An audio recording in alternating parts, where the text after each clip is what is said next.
दोस्तों, कैसे हो आप लोग। उम्मीद है सब अच्छे होंगे, सब बढ़िया होंगे। और आप लोग जो अपनी मेहनत है, जो अपनी प्रिपरेशन है, वो पूरी ईमानदारी से कर रहे होगे, ऐसे मैं उम्मीद करता हूँ। आपके दिमाग में यही था कि नोटिफिकेशन सर कब आएगा, कब आएगा, हमारी वैकेंसी कब आएंगी, एग्ज़ाम कब होगा। ठीक है, तो सारी चीज़ें क्लियर हो चुकी है 2-3 दिन के अंदर ही। ठीक है, आपका नोटिफिकेशन है वो भी जारी हो चुका है। और जो आपका एग्ज़ाम है वो टेंटेटिव है कि दिसंबर और जनवरी के बीच में आपके एग्ज़ाम है वो कंडक्ट करवा लिए जाएंगे। ठीक है, और अभी फ़िलहाल 3 तरह की जो वैकेंसी हैं वो आई हैं दिल्ली पुलिस की। एक एग्जीक्यूटिव की जो सबसे बड़ी वैकेंसी रहती है और सबसे ज़्यादा फॉर्म है वो उसी के अंदर अप्लाई होते हैं। दूसरे नंबर पर हेड कांस्टेबल की, AWO और TPO की।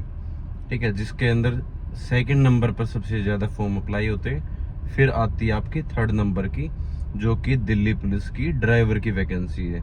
737 पद हैं, वो आपको देखने को मिलेंगे। तो तीनों तरह की वैकेंसी के बारे में मैं जिक्र करूंगा। ठीक है, कि उनका काम क्या रहता है, डॉक्यूमेंट क्या चाहिए। ठीक है, तो आपकी वो सारी डाउट है, वो सारी चीज़ें हैं, वो मैं क्लियर कर दूंगा एक सिंगल वीडियो के अंदर। तो सबसे पहले मैं कांस्टेबल की बात करूं, आप लोगों को पता है। ठीक है, 10+2 जिसने भी कर रखी है, 12th जिसने भी कर रखी है, वो इस फॉर्म को अप्लाई कर सकता है। लड़कों के लिए सिर्फ ये है कि ड्राइविंग लाइसेंस होना जरूरी है।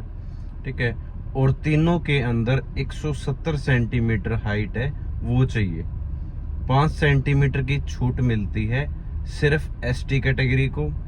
ठीक है, या फिर जो भी उनके अगर माता पिता डिपार्टमेंट के अंदर है उनको। और दूसरा मान लो गोरखा वगैरह इस तरीके से नॉर्थ ईस्ट साइड के जितने भी स्टेट हैं, वहाँ नागालैंड, आसाम वगैरह, अगर वहाँ से वो बिलोंग करते तब उनको छूट दी जाती है। तो SC कैटेगरी को कोई छूट नहीं है। ठीक है, आपका एग्जाम है वो दिसंबर जनवरी के बीच में आपकी जो डेट है वो क्लियर हो जाएगी। और कुछ बच्चों का डाउट था, सर OTR है वो फिल नहीं किया है, तो आपको दोबारा चांस मिलेगा, कोई दिक्कत नहीं है। आप फॉर्म अप्लाई करो। ठीक है, आप बिंदास होके फॉर्म अप्लाई करो। नेक्स्ट मंथ जब भी OTR खुलेगा तब आप अपना OTR है वो सबमिट करवा देना। ठीक है, डॉक्यूमेंट से रिलेटेड, भाई डॉक्यूमेंट अगर अब बनवाओगे ना वो नहीं चलेंगे।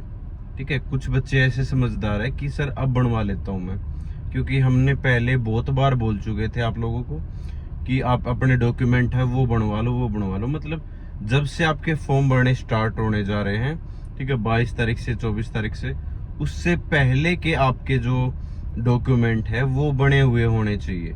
वो चाहे EWS का हो, ST का हो, SC कैटेगरी का हो, OBC का हो, कोई भी सर्टिफिकेट हो, उसमें कोई भी, ठीक है, दो राय नहीं है। मेडिकल से रिलेटेड जो भी इशू है उसके अंदर मैं सेपरेट वीडियो ले आऊंगा, उसके अंदर सारी चीजें मैं क्लियर कर दूंगा कि क्या क्या होना चाहिए अलग अलग हिसाब से। ठीक है, फिजिकल अभी से स्टार्ट कर देना, क्योंकि पता नहीं, मान लो अगर जनवरी के अंदर आपका एग्जाम है वो कंप्लीट हो जाता है तो 1 महीने बाद या 1.5 महीने बाद आपका फिजिकल भी कंडक्ट करवाया जा सकता है, ऐसी उम्मीद हो सकती है। ठीक है, तो अपना फिजिकल भी थोड़ा थोड़ा अभी से स्टार्ट कर देना। ठीक है, तो ये बात कर रहा था मैं कांस्टेबल की, और अच्छी खासी वैकेंसी है। सिलेबस आपको पता ही है सारी चीजें। ठीक है, तो दोबारा इस तरीके से बताने की जरूरत है नहीं। दूसरा, आपका एक छोटी सी इन्फॉर्मेशन और आप लोगों के लिए शेयर कर देता हूँ।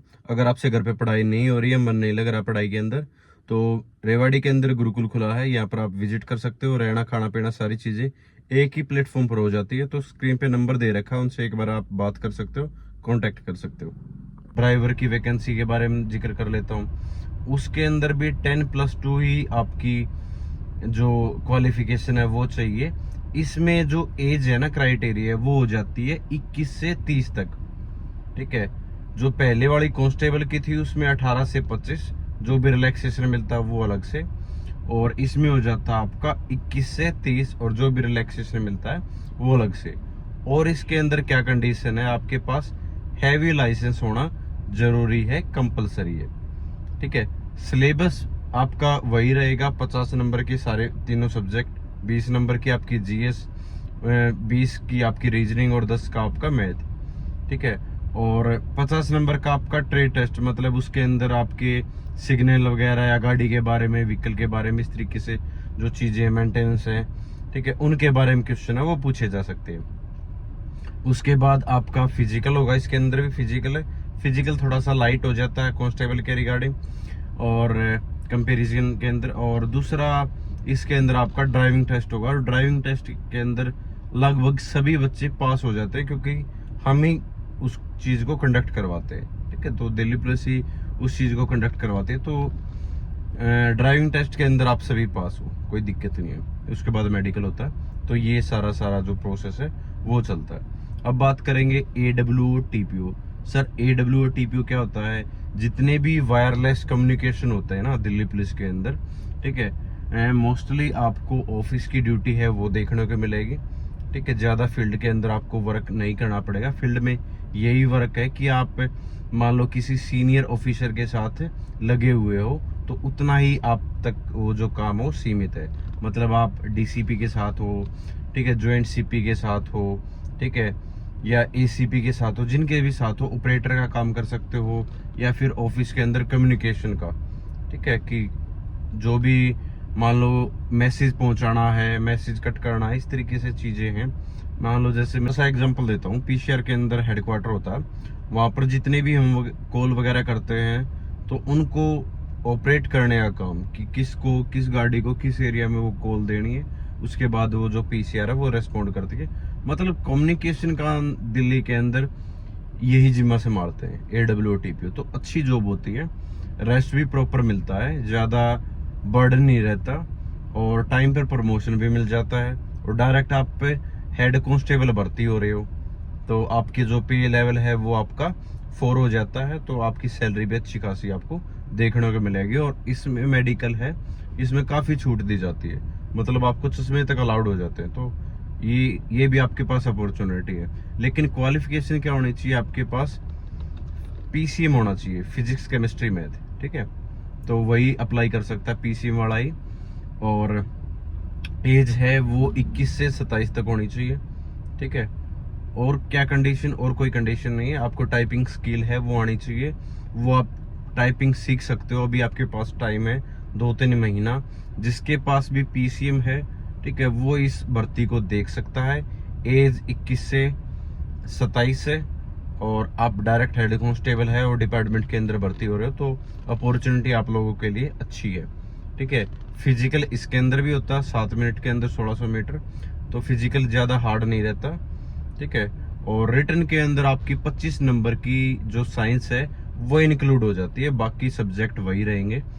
ठीक है, 20 नंबर 20 नंबर के इस तरीके से, लेकिन 25 नंबर का एक्स्ट्रा आपकी जो साइंस है वो इंक्लूड हो जाती है। मतलब साइंस वाले ही फॉर्म अप्लाई करेंगे तो उन्हीं से रिलेटेड क्वेश्चन है वो पूछे जाएंगे। ठीक है, तो साइंस और कंप्यूटर का ज्यादा रोल रहता है इसके अंदर। तो वो बच्चे जिनके पास साइंस है, PCM है, फिजिक्स केमिस्ट्री मैथ रही है +2 के अंदर, वो इस फॉर्म को अप्लाई कर सकता है। ठीक है, और जॉब अपॉर्चुनिटी मैंने आप लोगों को बता दी, और मेडिकल भी इसके अंदर लाइट होता है, जिसके जो चश्मे वगैरह अगर लगे हुए हैं, ठीक है, तो वो इस फॉर्म को अच्छे से देख सकता है। ठीक है, बाकी कोई और डाउट हो तो आप कमेंट सेक्शन के अंदर पूछ सकते हो, मेरे से बात कर सकते हो। मैं हर कमेंट का जवाब देने की कोशिश करूंगा। जैन सभी को।